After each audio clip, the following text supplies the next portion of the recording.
Hello everyone. Daily grow YouTube channel में आपका एक बार फिर से स्वागत है।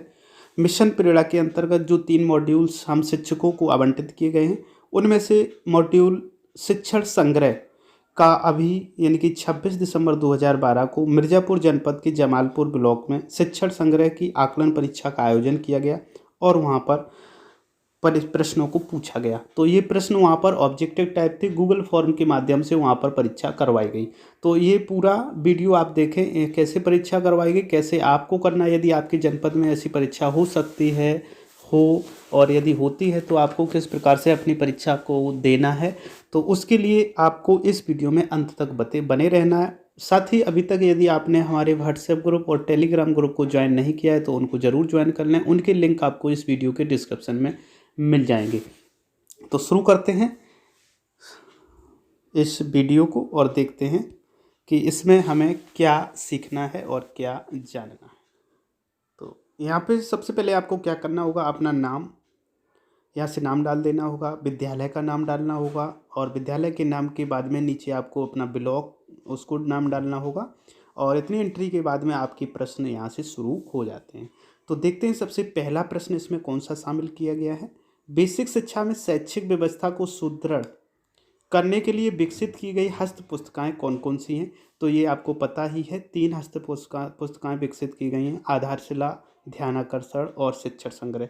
तो यहाँ पर 4 विकल्प हैं और 5 विकल्प दिए गए हैं। 5 विकल्प में जो चौथा विकल्प इसका है वो बिल्कुल सही है। उपयुक्त सभी यानी कि उपर्युक्त सभी जो ऊपर की 3 बुक्स दिए गए हैं, ये तीनों विकल्प बुक्स जो हैं शिक्षकों को लिए हस्त पुस्तिकाएँ के रूप में दी गई हैं। तो इसका ये विकल्प सही करने के बाद में आगे अगला प्रश्न देखते हैं। शिक्षक को शिक्षण योजना निर्माण के लिए किस मॉड्यूल से मदद मिलेगी।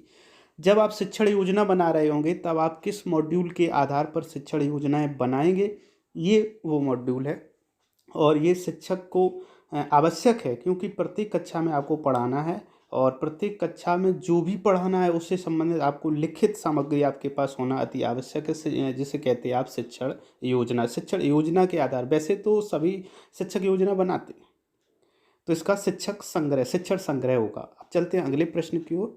रुचिकर एवं प्रभावी कक्षा शिक्षण के लिए शिक्षण योजना निर्माण किस हस्त पुस्तिका की सहायता से की जाती है। तो अभी बताइए है शिक्षण संग्रह। अब आपको बता दें कि आप शिक्षण योजना बनाएं या ना बनाएं, लेकिन आप जब बच्चों को पढ़ाते हैं तो उस समय आपके लिखित रूप में भले ही ना हो, लेकिन मौखिक तौर पर, ओरल तौर पर आपके माइंड मस्तिष्क में ज़रूर ये होती है। चलते हैं नेक्स्ट प्रश्न की ओर। और शिक्षण संग्रह यानी कि कंपाउंडियम इंग्लिश में जिसे कहते हैं, क्या है। तो सीधी सी बात है, किस प्रकार से आपको पढ़ाना है, मतलब आपको बच्चों को क्या पढ़ाना है इससे लेना देना नहीं है, आपको कैसे पढ़ाना है इससे लेना देना है। तो इसका जो पहला विकल्प है वो सही है। विद्यालयों में सभी घटकों जिनका उपयोग दैनिक कक्षा कक्ष शिक्षण के नियोजन एवं क्रियान्वयन में कर सकते हैं का संग्रह शिक्षण संग्रह में दिया गया है। तो इसका जो विकल्प सही है वो पहला विकल्प सही है। तो पहले को इसमें हम क्लिक करेंगे और साथ ही और जानेंगे जो शिक्षण संग्रह है उनमें उन्हीं से आप पाठ्य योजना का निर्माण करें। नेक्स्ट है शिक्षण संग्रह का विकास किया गया है। तो जो शिक्षण संग्रह हस्त पुस्तिका है इसका विकास आखिर क्यों किया गया है, इसके बारे में है। तो शिक्षकों की आवश्यकता, उनके कार्य क्षेत्र में आने वाली समस्याओं के दृष्टिगत, शिक्षकों के सम्मान के दृष्टिगत, शिक्षकों के अपने कार्य में व्यस्त रखने के लिए, इनमें से कोई नहीं, या फिर अदर। तो इसका जो विकल्प सही है वो पहला विकल्प सही है, यानी कि शिक्षकों की आवश्यकता उनके कार्य क्षेत्र में आने वाली समस्याओं के दृष्टिगत। अब देखते हैं एक और प्रश्न। शिक्षण संग्रह में कुल कितने भाग हैं। तो ऑलरेडी हम बता चुके हैं आपको, शिक्षण संग्रह में 6 भाग हैं, ध्यानाकर्षण में 6 भाग हैं और ध्यानाकर्षण में 4 भाग हैं, आधारशिला में 6 भाग हैं। यानी कि 2 बुक्स हैं आपकी, आधारशिला और शिक्षण संग्रह, जिनमें 6 भाग हैं, जबकि ध्यानाकर्षण में आपकी 4 भाग सम्मिलित किए गए। तो इसका जो सही उत्तर होगा यानी सही विकल्प होगा वो दूसरा, 6 भाग। तो इस पर अब आप टिक करके और इसके बाद में आगे बढ़ जाएंगे।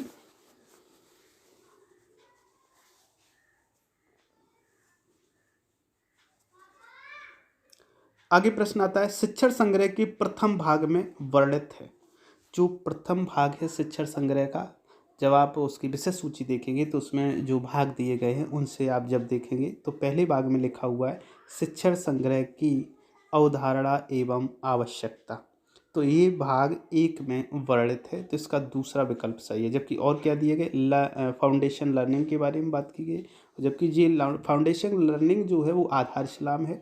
उसके बाद वो कक्षा 1-2 के स्तर पर नेक्स्ट चलते हैं, चलो। शिक्षण संग्रह के भाग 5 में क्या विषय वस्तु वर्णित है। तो जो शिक्षण संग्रह का भाग 5 है उसमें क्या है, 4 विकल्प है इसमें। विद्यालय नेतृत्व, उसके बाद में आपका है व्यक्तित्व विकास की कार्य योजना, उसके बाद में है सिखाने के लिए आकलन, नेक्स्ट है शिक्षण संग्रह की आवश्यकता और अवधारणा, और फिर नेक्स्ट है आदर्श। तो इसका जो सही उत्तर है वो है विद्यालय नेतृत्व, यानी कि भाग 5 में आपका विद्यालय नेतृत्व जुड़ा हुआ है। और भाग उसके बाद में इनके अलग अलग भाग हैं। जब आप सभी भागों को देखेंगे तो यहाँ से आप पाएंगे कि किस भाग में क्या सम्मिलित किया गया है। पहले भाग में क्या है, दूसरे भाग में क्या है, तीसरे भाग में क्या है, चौथे भाग में क्या है, पाँचवें भाग में क्या है, और छठवें भाग में क्या दिया गया है। लेकिन इसका जो विकल्प है सही वो आपका है विद्यालय नेतृत्व। तो पहला विकल्प इसका सही है। चलते हैं नेक्स्ट प्रश्न की ओर।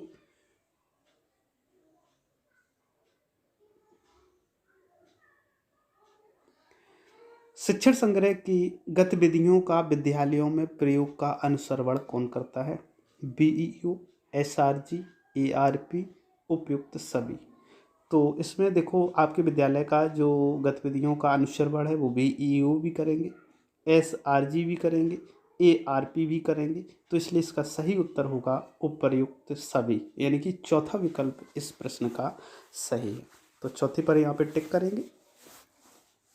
आगे एक और प्रश्न आ जाता है, प्रभावी शिक्षण की सीढ़ी में तरीके हैं। जो जंगीरा साहब की प्रभावी शिक्षक की जो पुस्तक है उसमें जो प्रभावी शिक्षण सीढ़ी दी गई है, और इसमें जो वर्णमाला के ए से जेड तक के अक्षर यानी कि 26 जो अक्षर हैं, 26 अक्षर हैं, उनको प्रयोग किया गया है। तो ये वही 26 इसका आंसर होगा, यानी कि तीसरा विकल्प इसका सही होगा। तो जो ए से क्या है, बी से क्या है, सी से क्या है, शिक्षण संग्रह जब आप पढ़ रहे होंगे तो उसमें आपको ये डिटेल में मिल जाएगा, ये सीढ़ी आपको देखने को मिल जाएगी। अब देखते हैं नेक्स्ट प्रश्न की ओर। तो ये 26 करने के बाद में सही, उसके बाद में चलते हैं एक और प्रश्न इसमें जो शामिल किया गया है उसको भी देखते हैं।